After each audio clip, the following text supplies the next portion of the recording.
This video is for discovering pre-algebra part 1, and this is worksheet 2-7. And if you're not in this class but would like to learn the things that are on this worksheet, go to the description and you can always follow the link and become part of this class. All right, so in this video I'll be doing these problems. Give me 1 second and I'll throw the answers up on the screen. Alright, so there's the answer key. Go ahead and pause and grade it. Make sure you pause though, because I'm about ready to get started on how I got these answers. Alright, I'm going to change my view now.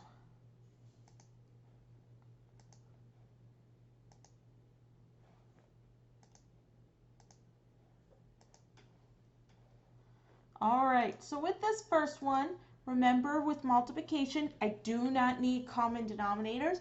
Why I don't need common denominators is actually the last question on the sheet. So I'm going to kind of keep my lips sealed until we get down there. But you guys already know because we've done it in class. So all you do when you multiply fractions is you multiply across the top and multiply across the bottom. So in this first one, 1 times 3 is 3. 5 times 7 is 35. Okay, now if you got a common denominator, if you said, I got to multiply this one by 7, this one by 5, so my common denominators are 7 over 35 times 15 over 35. Look at what happens. I would multiply these together. That's 105 over 35 times 35. Let me do some sidebar math. 1,225, and then I could say, oh, wait a minute, I can take a numerous amount of numbers into these, namely 15, I believe. Let me see. Nope. Good try, right? So I can take I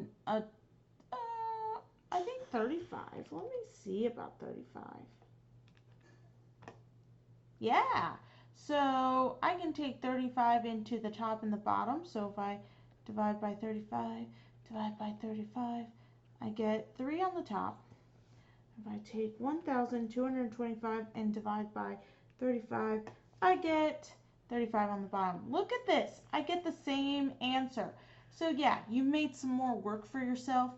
You made it a lot harder, the problem.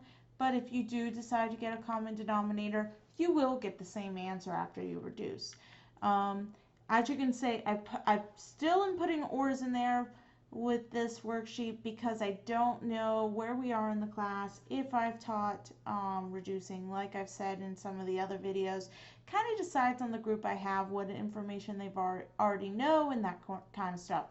So you may or may not know how to reduce, but even if you find a common denominator, all you did was just make more work for you, because equivalent fractions are the same thing. Okay, they're the same thing. So we can use those equivalent fractions and still do multiplication, division, adding, or subtracting. Just sometimes we're adding more work for ourselves and sometimes we're making it doable. All right, so 5 times 3 is 15. 6 times 4 is 24. Remember, you're going to make mistakes. The biggest mistake that I see is people all of a sudden just decide to add. If you did that, just pause the video, redo it, and come back, okay? Because that is not a reason to get worked up about. All right, so I'm going to find out what this is divisible by. If you don't know what something is divisible by, just write down what you have to multiply to get to it. To get to 15, I have to do 3 times 5.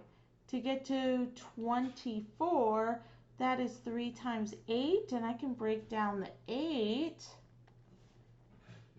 to 3 2's, right? 2 times 2 times 2 is also 8. And all you have to do is do a factor tree to figure that out. My 3's can cancel. That's what it's divisible by, leaving me just with the 5 on top. 8 times 8, 2 times 2 times 2 is 8. Look, I got the same answers. All right, multiply across the top. 3 times 5 is 15. 5 times the 9 is 45. Now again, let's write down what this breaks down to. The 15 breaks down to 3 times 5, and the 45 breaks down to 5 times 9, which is 3 times 3. All right, so I can cross out these 5s, cross out these 3s. If there's nothing left on the top, it's a 1 and 3 on the bottom. Not so bad, this reducing, is it? And eventually you're going to discover something called divisibility rules. And that's what you're trying to do, but all divisibility rules are based off of this, okay, these patterns. All right, so I multiply across the top, 2 times 3, which equals 6, and then the bottom 3 times 4, which equals 12, okay, 6 over 12, the top is 2 times 3, the bottom is 3 times 4, which I could break down to 2 times 2. So I can take away a 3 and a 2, leaving me with 1 on the top and just this lonely 2 on the bottom. So 1/2. All right, so in this one, it's 1 times 2, which is 2, and 2 times 1, which is also 2. And look, these are both divisible by 2, which would give me a 1 over 1. And whenever the top and the bottom are the same, the answer is just 1. I could have done that way back here, but I wanted to show you how no matter what top and bottom are, I'm going to reduce down to 1, okay, because they share the common factors. I know I've showed you some other ways of why that works, because I usually do, but this is just another way, just in case none of those ways made sense. All right, so we also learned by now, we've probably learned cross-canceling. So you don't have to do cross-canceling, but we're about halfway through the worksheet. So I'm going to do 6 through 9 with cross-canceling, okay? So 7 goes into 7 one time and into 14 2 times. They're across, so I can use cross-canceling. 5 can go into 5 one time and into 15 3 times. And now I can do my multiplication. 1 times 2 is 2. 1 times 3 is 3. And my answer comes out to 2/3.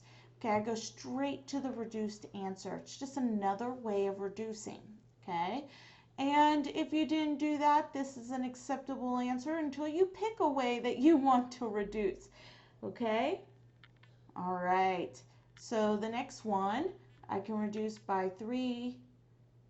Goes into 3 one time and into 27 9 times. 4 goes into 4 one time and into 12 3 times. I can still cross cancel because you just need top and bottom. And 3 can go into 3 one time and into 9 3 times. 1 times 1 is 1. And 1 times 3 is 3. So the answer is 1/3. But of course, if you got this as your answer, that's okay, until you figure out a way that you want to reduce. All right, 1 times 3 is 3. 3 times 1 is also 3. And again, I could have left it at that, but watch what I could do if I cross cancel. So we're cross canceling here. 1 goes into 1 one time, 1 goes into 1 one time, 3 goes into 3 one time, and into 3 one time. 1 times 1 is 1. 1 times 1 is 1. Oh, look, I still get 1. Okay, because 1 divided into 1 is 1. All right, and this one, I can cancel this 8 with this 2. 2 goes into 2 one time and into 8 4 times. Can't cancel anything else. 7 and 4 don't go into each other. 1 and 4 don't go into each other. 4 and 1 don't go into each other. 4 and 7 don't go into each other. So 7 times the 1 is 7, and 4 times the 4 is 16. All right, so that's just how you do those. And for the next ones, I'm going to go back to the other way, okay? All right, so whenever you're multiplying a fraction to a whole number, you put a 1 underneath your fraction. Remember, we divided that and it didn't change anything. Our answer still comes out to 3, so it doesn't change anything. just the equivalent value for this.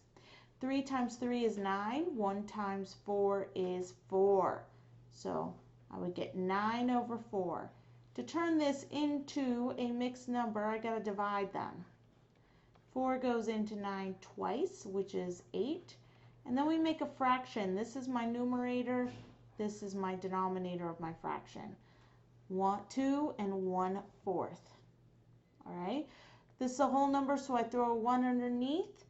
4 times 2 is 8. 1 times 5 is 5. Now I got to figure out how many times can 5 go into 8. That's 1 with 3 left over. So 3 becomes my new numerator and 5 remains the denominator. Got to throw a 1 underneath this.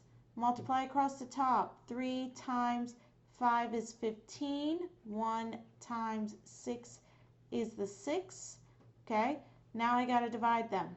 6 goes into 15 twice, which is 12, giving me a remainder of 3, a 3 over 6. Now I can reduce this 3 over 6. They both share 3. So this is 2 and 1/2.